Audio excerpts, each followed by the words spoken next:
I teach Ivan Lendl golf, not tennis, but I got this great idea when I was teaching him one time about having some club face awareness. So I strapped this tennis racket to a golf club, and you know, many slicers, as we know, get the club face very open. They roll it away and the club starts to open, so at the top of the swing, the toe of the club's hanging down too much. When they change direction, it opens up even more, and then they're hitting across the ball with a very open club face. And with this racket, you can really see that. A really good exercise for someone who gets the club open and loses a lot of power is to get the feeling of the right wrist hinging back on itself like that. So the racket face stays more down to the ground as the club starts to hinge upwards. That loads the club up, it gets it nice and balanced, but it also gets the club face in a nice strong position here.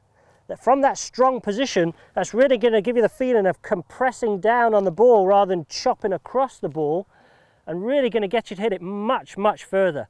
So feel like that right wrist hinges back on itself. If you're just using a golf club, obviously without a tennis racket, you're going to feel like the grooves of the club point down to the ground for as long as you can, and that right wrist is going to get a crease on it. You're almost going to hinge the right wrist back against the right arm. That puts the face in a really strong position. You can see at the top, the grooves are more in the air rather than this sort of hanging weak position here.